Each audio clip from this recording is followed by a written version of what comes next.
Hello, friends. Good morning and happy Friday to all of you. So, please note change in our contact number. ఇది note చేసుకోండి. This is our permanent institutes number. ఈ number call చేసిన నా పేరే వస్తుంది. So, ఈ number note చేసుకోండి. Admissions కోసం ఇన్స్టిట్యూట్‌లో ఏ కోర్స్‌లో జాయిన్ అవ్వాలనుకున్నా ఇదే నెంబర్‌కి మీరు కాల్ చేసి జాయిన్ అవ్వచ్చు. అండ్ ప్రతిరోజు సాయంత్రం పూట 5:30 నేను స్టూడెంట్స్‌తో ఇంటరాక్ట్ అవుతాను లైవ్‌లో. ఇవాళ జూమ్ సెషన్‌లో ఇంటరాక్ట్ అవుతాను. సో, నాతో మీరు ఇంటరాక్ట్ అవ్వాలి. మీరేమైనా డౌట్స్ ఏమైనా ఉంటే క్లియర్ చేసుకోవాలి. లేకపోతే కెరీర్ పరమైన గైడెన్స్ కావాలని కోరుకుంటే 5:30 పీఎంకి మీరు జూమ్ సెషన్‌లో జాయిన్ కావచ్చు. జాయిన్ కావాలంటే మీరు ఇన్‌స్టిట్యూట్ వాట్సాప్ గ్రూప్స్‌లో ఉండాలి. ఎందుకంటే వాట్సాప్ గ్రూప్స్‌లో నేను లింక్ పెడతాను. వాట్సాప్ గ్రూప్స్ యొక్క లింక్స్ అనేవి ఈ ఎడిటోరియల్ కామెంట్ సెక్షన్‌లో పిన్ చేసి ఉంచుతాను. మీరు యూపీఎస్సీ ప్రిపేర్ అవుతున్నా, బ్యాంక్, ఎస్ఎస్సీ ఏది ప్రిపేర్ అవుతున్నా ఆ స్పెసిఫిక్ వాట్సాప్ గ్రూప్‌లోకి మీరు ఎంటర్ అవ్వచ్చు. అలాగే క్యాట్ యాస్పిరెంట్స్ కూడా ఏదో ఒక వాట్సాప్ గ్రూప్‌లోకి రండి. తర్వాత సెపరేట్ వాట్సాప్ గ్రూప్ క్రియేట్ చేస్తాం. And we are launching CAT infinity already inform చేశాను. క్యాట్ ఇన్ఫినిటీ లాంచ్ చేస్తున్నాం. 7th ఫిబ్రవరి నుంచి క్లాసెస్ స్టార్ట్ అవుతాయి. సో, జాయిన్ అవ్వాలనుకునే వాళ్ళు 15,000 రూపీస్ పే చేసి మీరు జాయిన్ కావచ్చు. Again as the name suggest infinity ఇది కూడా లైఫ్ టైమ్ వ్యాలిడిటీ. క్యాట్‌లో మీరు అనుకున్న పర్సెంటైల్ వచ్చేంత వరకు కూడా you will have access to all our classes, tests and everything. So, let's begin today's editorial. America 46వ ప్రెసిడెంట్‌గా జో బైడెన్ ప్రమాణ స్వీకారం చేశారు. సో, దానికి సంబంధించిన వ్యాసం ఇది. Title says American healing. Healing అనే పదం మనం ఎప్పుడు వాడతాం? ఏదైనా మనకి వ్యాధి వచ్చినప్పుడు, జబ్బొచ్చినప్పుడు, దెబ్బ తగిలినప్పుడు, దానికి నయం చేయడానికి, అది ఉపశమనానికి మనం హీలింగ్ అనే పదం వాడతాం. అమెరికా గత కొన్ని నెలలుగా ఈ ఎలక్షన్స్ కారణంగా బైడెన్ మరియు ట్రంప్ మధ్యలో జరిగిన ఎలక్షన్స్ కారణంగా ఒక రకంగా డివైడ్ అయిపోయింది. పోలరైజ్ అయిపోయింది. కొంతమంది ట్రంప్ సపోర్టర్స్, కొంతమంది బైడెన్ సపోర్టర్స్ ఇలా అమెరికా 2 భాగాలుగా విడిపోయి ఎప్పుడూ అమెరికా హిస్టరీలో చూడనంతగా శత్రుత్వ భావజాలం అనేది ఉండిపోయింది. అది ఎంతవరకు వెళ్ళిందంటే చివరికి ట్రంప్ సపోర్టర్స్ క్యాపిటల్ బిల్డింగ్ అంటే మన పార్లమెంట్ లాగా యూఎస్‌లో ఉండే బిల్డింగ్‌ని క్యాపిటల్ బిల్డింగ్ అంటారు. ఆ క్యాపిటల్ బిల్డింగ్ లోపలికి వెళ్లి ఫోర్సిబుల్‌గా బైడెన్‌ని ప్రెసిడెంట్ అని సర్టిఫై చేసే ప్రాసెస్‌ని ఆపడానికి ప్రయత్నం చేసేంత వరకు వెళ్ళిపోయింది. సో, ఈ ప్రాసెస్‌లో ఈ ఒక వ్యక్తి చనిపోవడం కూడా జరిగింది. అండ్ చాలామంది భయభ్రాంతులకు గురయ్యే పరిస్థితులొచ్చాయి. సో, చాలా చాలా సఫర్ అయింది అమెరికా. ప్రపంచానికి ఒక పెద్దన్నలాగా, ప్రపంచానికి ఒక ఎగ్జాంపుల్‌లాగా కనిపించే అమెరికా ఈరోజు నవ్వుల పాలైపోయింది. సో, ఇలాంటి వూండ్స్ నుంచి, ఇలాంటి గాయాల నుంచి అమెరికా తేరుకోవడం అనే సెన్స్‌లో ఈ హీలింగ్ అనే పదం వాడారు. American healing. Biden must build on bipartisan goodwill to further his agenda of a more perfect union. చాలా బ్యూటిఫుల్ సెంటెన్స్. బైడెన్ ఏం చేయాలిప్పుడు? He must build on bipartisan goodwill. చూడండి పార్టిసన్ అంటే అర్థం ఏంటంటే ఒక పార్టీ, ఒక కాజ్, ఒక ఐడియాలజీకి మాత్రమే సపోర్ట్ చేసేలాగా ఉండేదాన్ని పార్టిసన్ యాటిట్యూడ్ అంటారు. బయాస్ అని కూడా మీరు అనొచ్చు. If you are having partisan attitude అంటే ఒక పార్టీ యొక్క ఐడియాలజీని, ఒక కాజ్‌ని మాత్రమే మనం సపోర్ట్ చేస్తున్నాం. రెండో వాళ్ళ ఆలోచనలు మనం పట్టించుకోవట్లేదని అర్థం. బైపార్టిసన్ అంటే అర్థం ఏంటంటే involving both parties. Involving the cooperation of both parties. అమెరికాలో ప్రధానంగా 2 పార్టీస్ ఉంటాయి. Democrats and Republicans. సో, ఏదన్నా పాలిసీ విషయంలో మనకి ప్రాబ్లమ్స్ లేకుండా సక్సెస్ కావాలంటే 2 పార్టీల యొక్క ప్రస్తుతం Trump belongs to this party, Biden belongs to this party. ఇప్పుడు Democrats పవర్‌లోకొచ్చారు.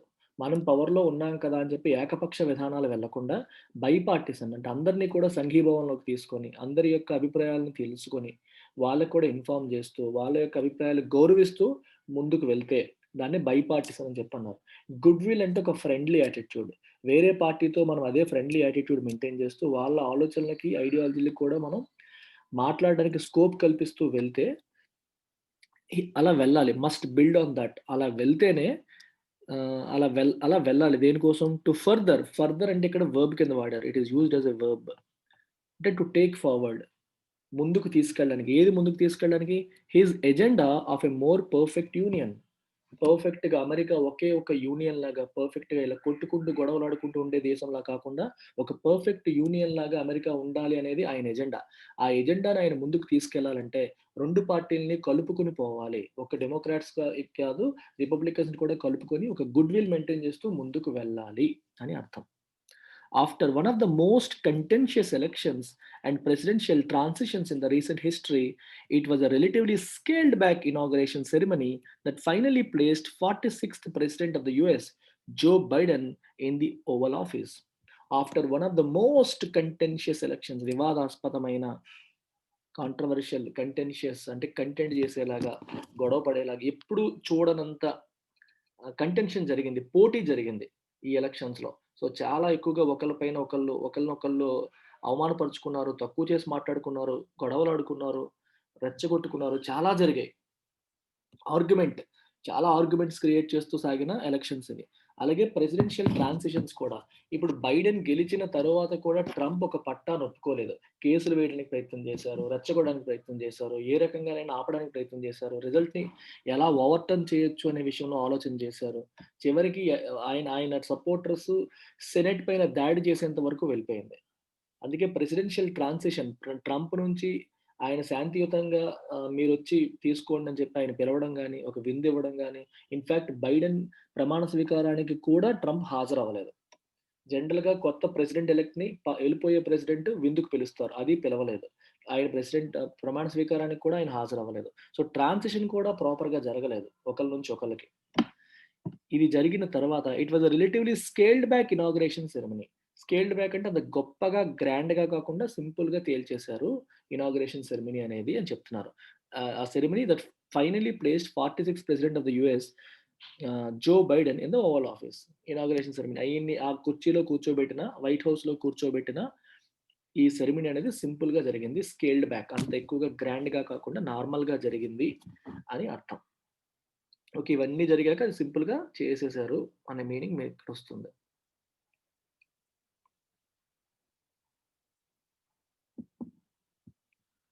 The devastating human and economic toll of COVID-19 pandemic, combined with deep partisan rancor and the bitter aftertaste of the Capitol building attack earlier this month, meant that Inauguration Day was less a flamboyant extravaganza than a quiet celebration of multicultural America reasserting itself. Beautiful sentence. The devastating అంటే చాలా damaging, causing a great damage అని అర్థం devastating అంటే. The devastating human and economic toll. Damage అనేది కోవిడ్-19 వల్ల ఎలా వచ్చింది? ఒకటి హ్యూమన్, చాలా మంది వ్యక్తులు చనిపోయారు. ఎకనామిక్ టోల్, ఆర్థికంగా కూడా నష్టపోయారు. టోల్ అంటే దాని యొక్క, ఇప్పుడు ఫర్ ఎగ్జాంపుల్ ఒక యాక్సిడెంట్ జరిగిందనుకోండి. The toll of the accident is 19 అన్నారనుకోండి. అంటే 19 మంది చనిపోయారు. అర్థమైందా? టోల్ అంటే ఒక రకంగా 2, 3, 4 రకాల మీనింగ్స్ తీసుకోవచ్చు. మనకి టోల్ గేట్ దగ్గర కట్టే ఫీజు టోల్. అది టోలే. The job is taking a toll on me అన్నారనుకోండి. ఈ జాబ్ నా మీద భారాన్ని మోపుతోంది. ఒక భారాన్ని మోపుతోంది అనే పదంలో కూడా టోల్ వాడతాం. రైట్. అలా కాకుండా this is the death toll అన్నారనుకోండి. ఇంతమంది చనిపోయారు, ఇంతమంది సఫర్ అయ్యారు ఒక పలానా ఈవెంట్ వల్ల అని చెప్పేటప్పుడు టోల్ వాడతారు. అలాగే కోవిడ్-19 పాండమిక్ వల్ల there was a devastating human toll. మనుషులు చాలా మంది చనిపోయారు. ఎకనామిక్ టోల్, ఆర్థికంగా భారం మోపబడ్డారు. Combined with deep partisan ranker.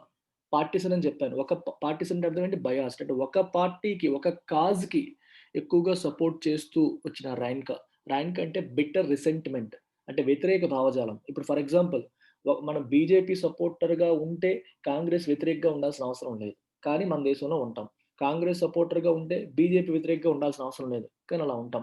అక్కడ కూడా అలాగే అయింది. ఒక పార్టీకి సపోర్ట్ చేసినంత మాత్రాన వేరే వాళ్ళతో రిసెంట్‌మెంట్ ఉండాల్సిన అవసరం లేదు. కానీ ఉంది.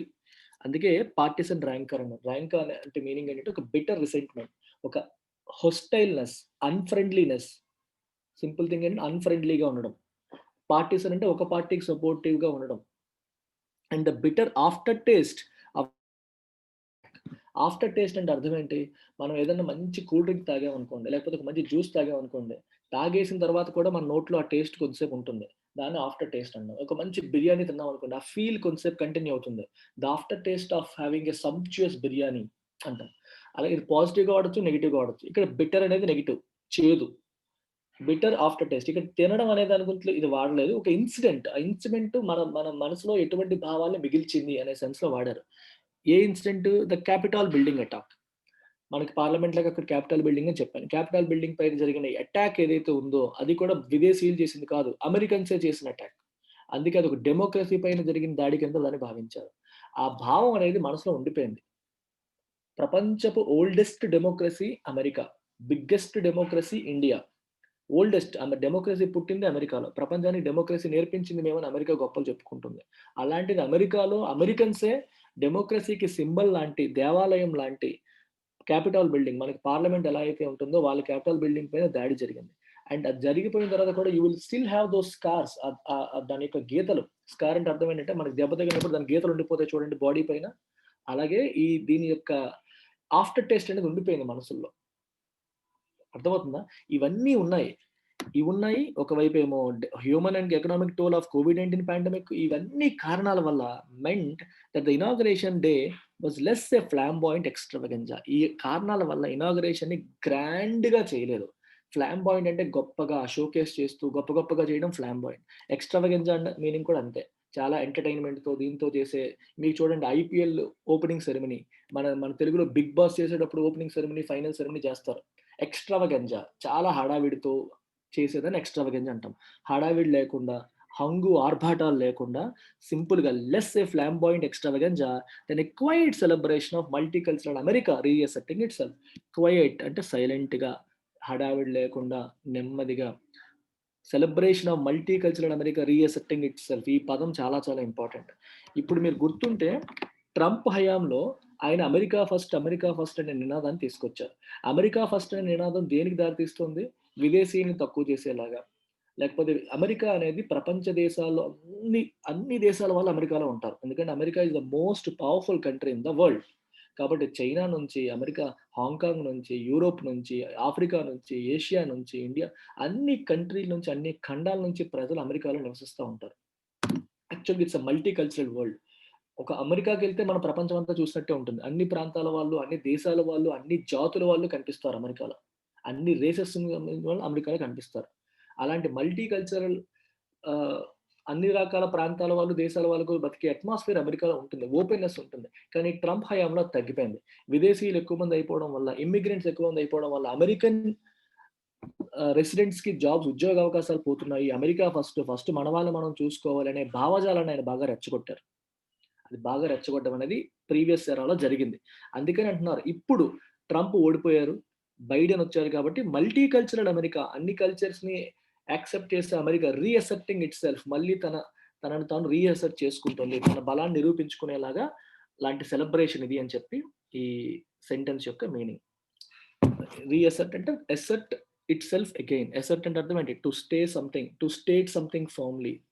తన ఐడియాలజీని స్ట్రాంగ్‌గా చెప్పినట్టు. ఒక్క అమెరికా ఫస్ట్ అనే కల్చర్ పోయి మళ్ళీ మల్టీ కల్చరల్ అమెరికా ఇప్పుడు రీఅసెర్ట్ చేసుకుంటోంది. అది కూడా క్వైయట్‌గా సెలబ్రేట్ చేసుకున్నారు. అంటే హడావిడి లేకుండా, హంగు ఆర్భాటాలు లేకుండా సింపుల్‌గా చేయడం గురించి మాట్లాడారు. There could have been no greater symbol of that assertion than the swearing in of Kamala Harris, his running mate of Indian African descent as vice president, the first woman ever to hold that position. ఇప్పుడే మనం multi cultural America అని చెప్పి మాట్లాడాం. ఇమ్మీడియేట్‌గా example చూడండి. There could have been no greater symbol of that assertion. Multicultural America reassert చేసిందని చెప్తున్నాం. తనను తాను అసెర్ట్ చేసుకుంటుందని చెప్తున్నాం. దానికి there is no greater symbol. ఇంతకంటే గ్రేటర్ సింబల్ ఉండదు. దేనికంటే than the swearing in of Kamala Harris. Kamala Harris vice ప్రెసిడెంట్‌గా ప్రమాణ స్వీకారం చేసింది. ఎవరి Kamala Harris? She is the running mate of Indian and African descent. Descent అంటే వారసత్వం. ఇండియా మరియు ఆఫ్రికా ఆరిజిన్స్ ఉన్నాయి ఈవిడకి. ఈవిడ మదర్ ఇండియన్ అనుకుంటాను. Something like that. నాకు గుర్తులేదు కరెక్ట్‌గా. వీళ్ళ యొక్క పూర్వీకులు ఇండియాకి మరియు ఆఫ్రికాకి చెందిన వాళ్ళు.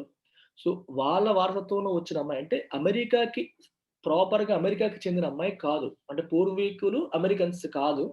అయినా అలాంటి అమ్మాయి, అలాంటి వుమెన్ ఈరోజు అమెరికా వైస్ ప్రెసిడెంట్‌గా ప్రమాణ స్వీకారం చేసింది. ఇంకో important thing, the first woman ever to hold that position. Vice president పదవి చేపట్టిన మొట్టమొదటి వుమెన్ అమెరికాలో. అందుకన్నారు multicultural America reasserting itself. A non American, బేసికల్‌గా ఇప్పుడు అమెరికనే. ఇప్పటికి అమెరికన్ సిటిజన్‌షిప్ ఉంది. కానీ పూర్వీకులు ఆరిజిన్స్ మనం వెతికితే she is not an American. వాళ్ళ యొక్క పూర్వీకులు అమెరికన్స్ కాదు. అంటే వేరే కల్చర్ నుంచి వచ్చి అమెరికాలో అంతర్భాగం అయిపోయిన ఈవిడ ఇప్పుడు వైస్ ప్రెసిడెంట్ అవ్వడానికి ఒప్పుకున్నారు. అందుకనే అది multicultural America reasserting itself అనే పదానికి అది గ్రేట్ ఎగ్జాంపుల్, గ్రేట్ సింబల్ అని చెప్పొచ్చు. మిస్టర్ బైడెన్స్ ప్రీడెసెసర్ అంటే ఎవరు? ఇతనికి ముందు ఉన్న వాళ్ళు. Donald Trump. ఇప్పుడు మన నారా జగన్మోహన్ రెడ్డి గారికి చంద్రబాబు నాయుడు ప్రీడెసెసర్ అన్నమాట. ముందు ఉన్న వాళ్ళ ఆ పదవిలో. Trump chose to not attend this event. ఆయన అటెండ్ అవ్వకూడదని చెప్పి డిసైడ్ అయ్యారు. నిర్ణయించుకున్నారు. Making him only the 4th president to do so. 46 మంది ప్రెసిడెంట్స్‌లో ఈయన ఓన్లీ 4వ ప్రెసిడెంట్. ఎటువంటి ప్రెసిడెంట్ ఈయన? తన తర్వాత వచ్చిన వాళ్ళ ప్రమాణ స్వీకారానికి అటెండ్ అవ్వకూడదు అని నిర్ణయించుకున్న ప్రెసిడెంట్. నెవర్‌దలెస్ అయినప్పటికీ bipartisan goodwill was present on the dais before the Capitol building as Supreme Court Chief Justice John Roberts administered the oath of office to Mr. Biden, including former Vice President Mike Pence, Senate Minority Leader Mitch McConnell, and former President George W. Bush. ఈ sentence కూడా important sentence చూడండి.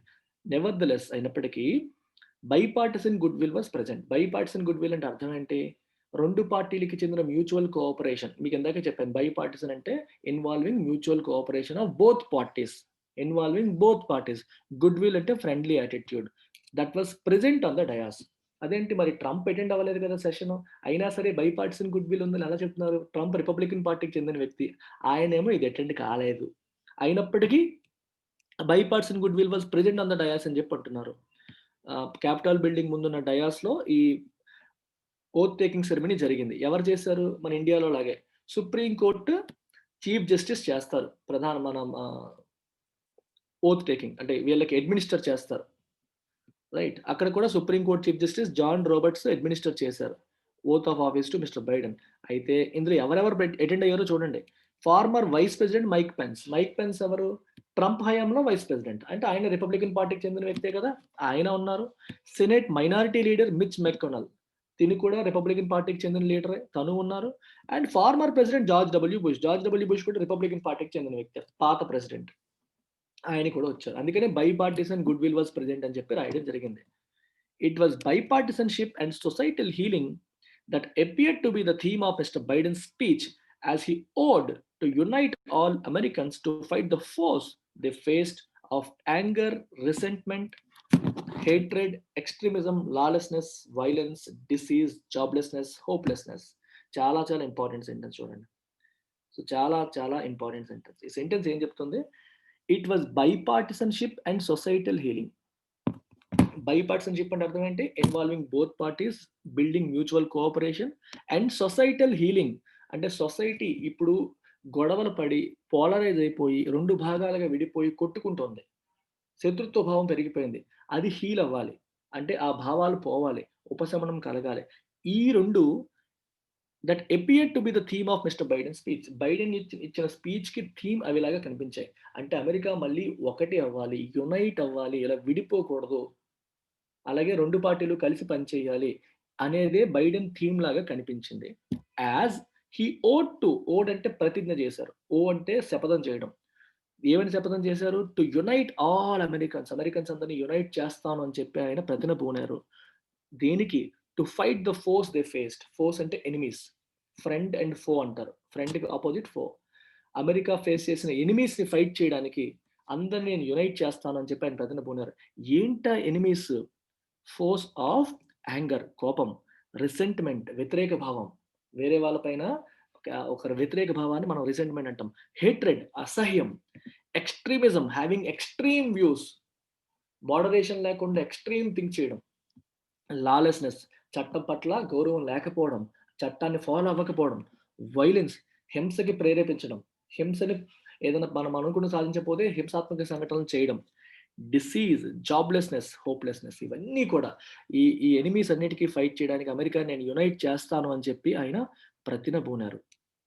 To the world ప్రపంచానికి ఆయన ఇచ్చిన message ఏంటి? He committed to lead by the power of our example. America మళ్ళీ ప్రపంచాన్ని lead చేస్తుంది. ఏ రకంగా? By the power of our example.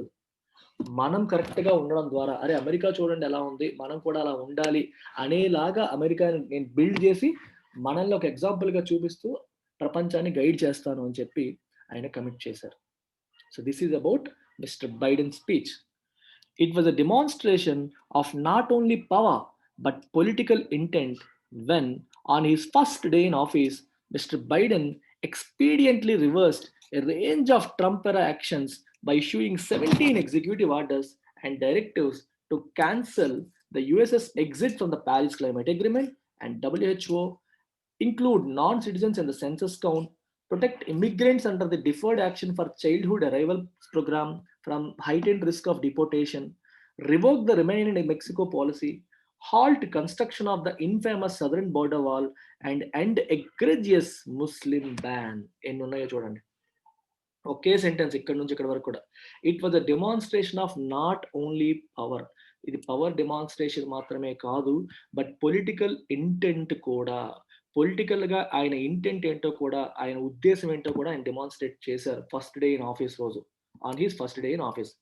ఆయన పదవి చేపట్టిన మొదటి రోజు నేను పవర్ లోకి వచ్చానని చూపించుకోవడమే కాదు, కానీ పొలిటికల్ గా ఆయన ఇంటెన్షన్ ఏంటి అనేది కూడా చూపించారు. ఏ రకంగా? When Mister Biden expediently reversed Trump టైంలో, ట్రంప్ హయాంలో చేసిన చాలా నిర్ణయాలు, ట్రంప్ ఎరా యాక్షన్స్ ని ఆయన ఏం చేశారు? రివర్స్ చేశారు. ఎలా రివర్స్ చేశారు? ఎక్స్పీడియంట్లీ అంటే కన్వీనియంట్లీ, ప్రాక్టికల్లీ అని అర్థం. అంటే ఆయన చేసింది తప్పు అని ఈయన భావించారు కాబట్టి రావంగానే ఆయన చేసిన చాలా యాక్షన్స్ ఈయన రివర్స్ చేశారు, రైట్ అని అర్థం అనమాట. ఎక్స్పీడియంట్లీ మీరు ఎలా తీసుకుందంటే ప్రాక్టికల్లీ, కన్వీనియంట్లీ అంటే ఆ క్షణానికి ఆయనకి ఏది కన్వీనియంట్ గా ఉంటే అది చేయడం, దాన్ని ఎక్స్పీడియంట్ అంటారు. అది ప్రాపర్ కావచ్చు, కాకపోవచ్చు. ఎందుకంటే ట్రంప్ తీసుకున్న రకరకాల పాలసీలు బైడెన్ పాలసీలతో విభేదిస్తున్నాయి. కాబట్టి ఆ పాలసీలు, ఆ పాత డెసిషన్స్ అన్ని ఉన్నాయనుకోండి, it will not be convenient for him to operate. So అందుకని వాటిని ఎండ్ చేశారు ఆయన by issuing 17 executive orders, 17 executive orders issue చేయడం ద్వారా మరియు డైరెక్టివ్స్ చేయడం ద్వారా చేశారు. ఏంటేంటి? Especially to cancel the US's exit from Paris climate agreement. Trump హయాంలో ఇన్ఫేమస్ గా ప్యారిస్ క్లైమేట్ అగ్రిమెంట్ నుంచి యుఎస్ ఎగ్జిట్ అయింది. ఆయన మళ్ళీ దాన్ని క్యాన్సిల్ చేసి ప్యారిస్ క్లైమేట్ అగ్రిమెంట్ లో అమెరికా మళ్ళీ జాయిన్ అవుతుంది. రెండోది, వరల్డ్ హెల్త్ ఆర్గనైజేషన్ నుంచి కూడా ఎగ్జిట్ అయిపోయింది అమెరికా. వరల్డ్ హెల్త్ ఆర్గనైజేషన్ అనేది చైనాకి సపోర్టివ్ గా ఉంది అని చెప్పి ఎగ్జిట్ అయిపోయారు, అందులోకి మళ్ళీ జాయిన్ అవుతుంది. And include non citizens in the census count. Citizens కాని వాళ్ళు కూడా సెన్సస్ కౌంట్ లో, అంటే వాళ్ళ జనాభా లెక్కింపులో ఇంక్లూడ్ చేయడం. అలాగే ఇమ్మిగ్రెంట్స్, ప్రొటెక్ట్ ఇమ్మిగ్రెంట్స్, అమెరికా దేశానికి వచ్చిన విదేశీయులు ఎవరైతే ఉంటారో, ఇమ్మిగ్రెంట్స్ ఎవరైతే ఉంటారో వాళ్ళని ప్రొటెక్ట్ చేయడం. ఎలాగా? Under the deferred action for childhood arrivals program from height and risk of deportation. అంటే జనరల్ గా ఏం చేస్తారంటే, ఇప్పుడు మెక్సికో నుంచి కానీ పక్క దేశాల నుంచి కానీ చిన్న పిల్లలు వాళ్ళ ఫ్యామిలీతో పాటు లోపలికి వచ్చారు అనుకోండి, వాళ్ళకి సరైన పాస్పోర్ట్లు లేవు, ఇల్లీగల్ ఇమ్మిగ్రెంట్స్ అంటే వెంటనే జైల్లో పెట్టేస్తారు. జైల్లో పెట్టేసరికి ఏమవుతుందంటే పిల్లలు అనాథలు అయిపోతారు, వాళ్ళకి ఏం చేయాలో తెలియదు. అందుకనే డిఫర్డ్ యాక్షన్ అంటే వాయిదా వేయడం పనిని ఫర్ చైల్డ్హుడ్ అరైవల్స్ ప్రోగ్రామ్. పిల్లలు వచ్చి సంథింగ్, నాకు తెలిసి పేరెంట్స్ ని పిల్లల్ని కలిపేలాగా అని చెప్పి ఏదో కార్యక్రమం అది. అంటే ఇమ్మిగ్రెంట్స్ ని మరీ ఇబ్బంది పెట్టకుండా చూడడానికి ఒక ప్రోగ్రామ్ ఒబామా టైంలో ఉండేది. ట్రంప్ వచ్చాక దాన్ని తీసేశారు. వీళ్ళు వేరే వాళ్ళు, బయట వాళ్ళు ఎక్కువ మంది అయిపోతున్నారు మన దేశంలో అని చెప్పి, అయితే దాన్ని మళ్ళీ రీఇన్స్టేట్ చేస్తున్నారు. From height and risk of deportation. Deportation అంటే మన దేశం నుంచి బలవంతంగా బయటికి పంపించేయడం. డిపోర్ట్ అంటే expel, to throw someone out of our country. America country నుంచి బయటికి బలవంతంగా పంపించడం. ఈ పాలసీ గురించి నాకు డీటెయిల్గా తెలియదు, బట్ నేను అనుకోవడం ఇది, విదేశాల నుంచి ఇల్లీగల్గా ఇమ్మిగ్రెంట్స్ వస్తే వాళ్ళ పట్ల ట్రంప్ హయాంలో చాలా సివియర్ పనిష్మెంట్స్ ఉండేవి. ఆ పనిష్మెంట్స్ లో విధించేటప్పుడు ఏమవుతుందంటే పెద్దవాళ్ళని జైల్లో పెట్టడం, పిల్లల్ని వదిలేయడం వల్ల తల్లిదండ్రులు పిల్లలు విడిపోయే పరిస్థితులు కూడా వచ్చాయి. అది లేకుండా సాల్వ్ చేయడానికి కోసం ఒక ప్రయత్నం కింద మీరు తీసుకోవచ్చు. అండ్ రివోక్ అంటే తీసివేయడం, ఆల్రెడీ వేసిన చట్టాన్ని రిమూవ్ చేయడం. దేన్ని? Remain in Mexico policy. ఇది మన వాళ్ళకి, అమెరికాకి మెక్సికోకి ఉన్న పాలసీ మనకు సంబంధం లేదు, తెలియదు. రిమైన్ ఇన్ మెక్సికో అని ఒక పాలసీ ట్రంప్ హయాంలో తీసుకొచ్చారు, దాన్ని రివోక్ చేయడం. ఆ పాలసీ ఇప్పుడు లేదు, తీసేస్తున్నారు. అండ్ హాల్ట్ అంటే స్టాప్. దేన్ని? Construction of the infamous southern border wall. అమెరికాకి మెక్సికోకి మధ్యలో వాల్ కడతానని చెప్పి మొదలు పెట్టారు పని, దాన్ని కూడా హాల్ట్ చేయడం, స్టాప్ చేయడం. అండ్ ఎగ్రీజియస్ అంటే అవుట్ స్టాండింగ్లీ బ్యాడ్, ఎక్స్ట్రీమ్లీ బ్యాడ్ అనే మీనింగ్ వస్తుంది. ముస్లిమ్స్ ని బ్యాన్ చేస్తూ తీసుకున్న కొన్ని నిర్ణయాలను కూడా ఆయన ఎండ్ చేశారు. అంటే ఒక మతాన్ని క్లియర్ గా బ్యాన్ చేస్తూ మాట్లాడడం అనేది తప్పు కదా, సో అది ఆయన ఎండ్ చేశారు. While these decisive actions may have felt like a bomb to Democrats. చూడండి ఇది, ఈ యాక్షన్స్ అన్నీ కూడా may have felt like a bomb to డెమోక్రాట్స్‌కి ఒక చిన్న మందులాగా. బాంబ్ అంటే అర్థం ఏంటి? ఉపశమనం కలిగించే ఒక మందు. మనకి తలనొప్పి వచ్చిందనుకో, మనం బాంబ్ రాస్తాం. బాంబ్ రాస్తే ఏమొస్తుంది? తలనొప్పి తగ్గుతుంది. డెమోక్రాట్స్ కూడా ఈ ట్రంప్ హయాంలో ఎన్ని తలనొప్పులు క్రియేట్ చేశాడు అనే ఫీలింగ్‌తో ఉన్న డెమోక్రాట్స్‌కి ఇప్పుడు బైడెన్ తీసుకునే నిర్ణయాలన్నీ కూడా ఒక బాంబ్ లాగా అనిపించి ఉండొచ్చు. అయినప్పటికీ while he would do well to remember as he goes about dismantling the Trump legacy that 74 million people voted for his opponent and Mr. Trump has encouraged them to believe that the election was stolen. Very very very important. ఇప్పుడు చాలా సార్లు ఏమవుతుందంటే elections అయిన తర్వాత మన వాళ్ళు వచ్చేసారు, ఇప్పుడు మనకు నచ్చిన నిర్ణయాలు తీసేసుకుంటారు అని చెప్పి హ్యాపీగా ఫీల్ అయిపోవచ్చు. కానీ Mr Biden would do well to remember, ఒక విషయాన్ని గుర్తుపెట్టుకుంటే మంచిది. ఏ విషయాన్ని? That 74 million people voted for Trump కూడా 74 మిలియన్ పీపుల్ ఓట్ వేశారు. నా ఒక్కరికేగా ఓట్లు పడింది కాదు కదా! ఆయనకి కూడా చాలా మంది పడ్డాయి. అంటే ఆయనకి కూడా చాలా మంది సపోర్టర్స్ ఉన్నారు. And Trump has encouraged them to believe that the election was stolen. And Trump వాళ్ళకి ఎటువంటి భావజాలం వాళ్ళ బ్రెయిన్‌లోకి ఎక్కించారు? ఈ ఎలక్షన్ అనేది రిగ్ చేశారు. స్టోలెన్ ఎలక్షన్ ఇది. ఇది కరెక్ట్‌గా జరిగింది కాదు. మోసం చేసి బైడెన్ గెలిచారు అని చెప్పి ట్రంప్ వాళ్ళ మైండ్‌లో ఒక విషపు భావజాలాన్ని నెట్టేశారు. సో వాళ్ళంతా కూడా ఒక నెగెటివ్ వ్యూతో ఉంటారు. ఇక్కడ as he goes about dismantling Trump era legacy అని రాశారు. అంటే అర్థం ఏంటి? ట్రంప్ టైమ్‌లో ఏవేవైతే క్రియేట్ అయ్యాయో వాటన్నిటిని కూడా డిస్మాంటిల్ చేయడానికి బైడెన్ వస్తే, ఇవి కూడా గుర్తుపెట్టుకోవాలి. ప్రతి ఒక్కదాన్ని మనం ట్రంప్ చేసిన ప్రతి పని మనం కొట్టేస్తాను, తీసేస్తాను, క్యాన్సిల్ చేసేస్తాను అనుకుంటే వీళ్ళకి కోపం రావచ్చు. ఎందుకంటే 74 మిలియన్ పీపుల్ ట్రంప్‌కి కూడా ఓటు వేశారు కాబట్టి. వాళ్ళందరూ కూడా బాధపడే అవకాశం ఉంది కాబట్టి. వాళ్ళకి మళ్ళీ కోపాలొచ్చే అవకాశాలుంటాయి కాబట్టి. అందరిని కలుపుకొని పోయేలా వెళ్ళాలి తప్పితే ఆయన చేసే ప్రతిదాన్ని వ్యతిరేకిస్తానన్నట్టుగా వెళ్ళకూడదనేది ఉద్దేశ్యం ఇక్కడ. If the Capitol building attack was an indication of the unhinged rage seething below the ostensibly peaceful transfer of power, it may not be long before the America of economically disenchanted white privilege again rears its head in a manner that today's political victors find unsavory. పెద్ద sentence చూడండి. చాలా చాలా beautiful sentence ఇది.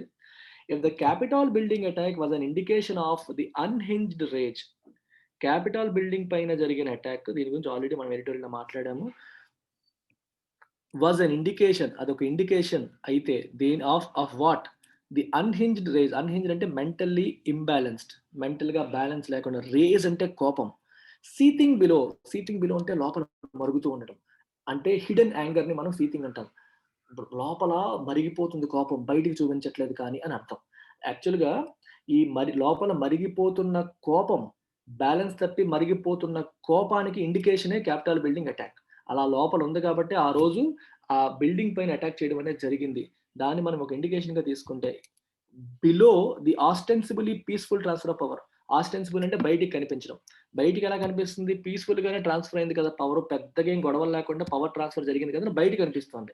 కానీ దాని వెనకాల చాలా కోపం అనేది వీళ్ళ మనసుల్లో గూడు కట్టుకొని ఉండింది. దానికి ఇండికేషనే క్యాపిటల్ బిల్డింగ్ అటాక్. కాబట్టి it may not be long.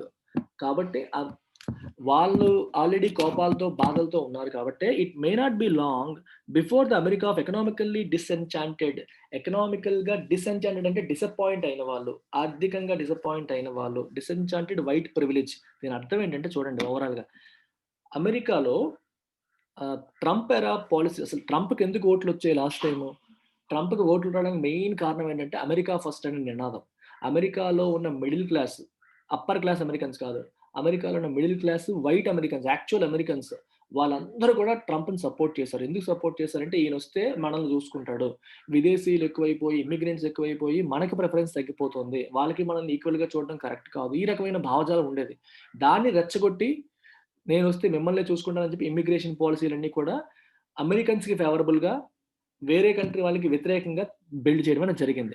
ఇప్పుడు బైడెన్ వాటన్నిటిని రివర్స్ చేస్తే ఈ ఎకనామికల్లీ డిసెన్చాంటెడ్ అంటే ఆర్థికంగా ఎవరైతే డిసప్పాయింట్ అవుతారో ఈ పాలిసీస్ వల్ల, వైట్ ప్రివిలేజ్ అంటే ట్రంప్ హయాంలో స్పెషల్ బెనిఫిట్స్‌ని పొందిన వాళ్ళు. ప్రివిలేజ్ అంటే స్పెషల్ బెనిఫిట్ అండ్ ఇమ్యూనిటీ అని అర్థం. ప్రొటెక్షన్ గాని, బెనిఫిట్ గాని, రైట్ గాని. వీళ్ళంతా కూడా అగైన్ రియర్స్ ఇట్స్ హెడ్. అర్థమవుతుందా? రియర్స్ ఇట్స్ హెడ్ అంటే మనం మళ్ళీ తల పైకి చూపడం. అంటే వాళ్ళ కోపాన్ని మళ్ళీ బయటికి చూపించే అవకాశాలు ఎంతో దూరంలో ఉండవు. It may not be long. మళ్ళీ వాటన్నిటిని కూడా వాళ్ళు వాళ్ళ కోపాన్ని బయటికి చూపించే అవకాశం ఉంది. ఇన్ ఎ మేనర్ ఏ రకంగా దట్ టుడేస్ పొలిటికల్ విక్టర్స్ ఫైండ్ అన్‌సేవరీ. ఈరోజు ఎవరైతే పొలిటికల్‌గా గెలిచారో, విక్టర్స్ విజయం సాధించారో, దే మైట్ ఫైండ్ ఇట్ అన్‌సేవరీ. అంత టేస్టీగా అనిపించదు ఆళ్ళకి. టేస్ట్‌ఫుల్‌గా అనిపించదు. సేవరింగ్‌గా అనిపించదు. ఓకే. సో, అన్‌సేవరీగా ఫీల్ అయ్యే అవకాశాలుంటాయి. ఆ రకంగా వీళ్ళని ఇబ్బంది పెట్టే కార్యక్రమాలు వాళ్ళు చెయ్యవచ్చు అని అర్థం. అంటే రోడ్లపైకి రావడం, హింసకి గురి చేయడం. అర్థమవుతుందా? ఈ రకంగా వాళ్ళు కోపాన్ని వ్యక్తపరిచే అవకాశం ఉంది అని అర్థం. The fact that the White House, Senate, and House of Representatives are now firmly in the grip of Democrats should not be cause for giving up on bipartisan moderation. ఇప్పుడు సెనేట్ డెమోక్రాట్స్‌కి ఎక్కువ ఇదుంది. మెజారిటీ ఉంది. Senate అంటే మన parliament లాగా. House of రిప్రజెంటేటివ్స్‌లో కూడా అంటే house of representatives, senate 2 కలిపి capital. ఈ రెండిట్లో కూడా క్యాపిటల్ బిల్డింగ్‌లో 2 ఉంటాయి. ఈ రెండిట్లోనూ కూడా వీళ్ళకే మెజారిటీ ఉంది. వైట్ హౌస్ ఆబ్వియస్‌గా డెమోక్రాటే ప్రెసిడెంట్ అయ్యారు. ఇవన్నీ మన కంట్రోల్‌లోనే ఉన్నాయి కదా! అనేది should not be cause for giving up. మన చేతిలోనే ఉన్నాయి. మనం ఏదైతే చేసేసుకోవచ్చు అనుకోవద్దు. Don't give up on bipartisan moderation. Moderation అంటే ఎక్స్‌ట్రీమిజం లేకుండా అందరిని కలుపుకొని పోయే తత్వం నుంచి మనం దూరం వెళ్ళకూడదు. Don't give up on it. అది విడిచిపెట్టొద్దు. బైపార్టిసన్ మోడరేషన్ అనేది ఉండాలి. మోడరేషన్ అంటే ఎక్స్‌ట్రీమిజం లేకుండా, అతి లేకుండా మోడరేట్‌గా వెళ్ళడం. మీకు మనకి ఆహ్, మిడిల్ పాత్ అంటారు చూడా? మిడిల్ పాత్ అని గౌతమ్ బుద్ధుడు అంటాడు. Avoid extremism, avoid extremes, take middle path. కోపంలో గాని, దేంట్లో గాని ఎక్స్‌ట్రీమ్స్‌కెళ్ళొద్దు. మిడిల్ పాత్ తీసుకోండి అని చెప్పడం అన్నమాట. So, bipartisan middle path moderation అంటే అర్థం ఏంటి? 2 పార్టీలని కలుపుకొని పోవాలి. ఎక్స్‌ట్రీమ్‌గా కొట్టుకునేలాగా ఉండకూడదు. దాన్ని గివ్ అప్ చేయొద్దు. మనకెంత మెజారిటీ ఉన్నప్పటికి కూడా కలుపుకొని పోవాలనే భావజాలమే మంచిది. ఆర్ ఎల్స్ లేకపోతే mister Biden search for a more perfect union may take longer. మనకి మొత్తం పర్ఫెక్ట్‌గా అమెరికా అంతా మళ్ళీ యునైట్ చేయాలి అని బైడెన్ అనుకుంటున్నారు. అది మరి జరగదు. ఎందుకంటే మనం ఒకళ్ళని పూర్తిగా పట్టించుకోకుండా బిహేవ్ చేసే కొద్దీ వాళ్ళలో రిసెంట్‌మెంట్, వ్యతిరేక భావజాలం అనేది బాగా పెరిగిపోతుంది. సో, కాబట్టి అది ఎప్పటికీ జరగకపోవచ్చు. ఈ యూనియన్ అనేది జరగకపోవచ్చు. అందరిని కలుపుకొని పోవాలి అని భావిస్తే నెమ్మదిగా, మోడరేట్‌గా అందరిని కలుపుకొని వెళ్ళాలి. అప్పుడే మనకి యూనిటీ అనేది వస్తుంది అని అర్థం. That's it. సో, చాలామంది ఇది మళ్ళీ మళ్ళీ చెప్తున్నాను. ఇంగ్లీష్ మీరు ఇంప్రూవ్ చేసుకోవాలి. చాలామంది ఇంగ్లీష్ ఇంప్రూవ్ చేసుకోవడానికి ఎడిటోరియల్స్ ఫాలో అవుతూ ఉంటారు. ఇంగ్లీష్ ఇంప్రూవ్ చేసుకోవాలనుకుంటే ఈ నంబర్‌కి మీరు కాల్ చేసి మా కోర్స్‌లో జాయిన్ అవ్వచ్చు. If you are preparing for CAT, only CAT కోసం కూడా ఇంగ్లీష్ ఇంప్రూవ్ చేసుకోవచ్చు. దానికైతే రూ. 5,000 ఫీజు. క్యాట్ కాకుండా బ్యాంక్ ఎస్ఎస్‌సి ఎగ్జామ్స్‌కైతే రూ. 3,000 ఫీజు. క్యాట్ హైయర్ స్టాండర్డ్ ఉంటుంది. డీప్‌గా చెప్పాలి. దానికి 5,000. అదర్ కాక bank and SSC exams UPSC వరకు పేపర్ చదవడం వరకు వస్తే సరిపోతుంది అనుకునే వాళ్ళకి రూ. 3,000 fee. Call this number and you can join. This is a must course for all of you who wants to who want to improve your English. Thank you. Take care. Bye.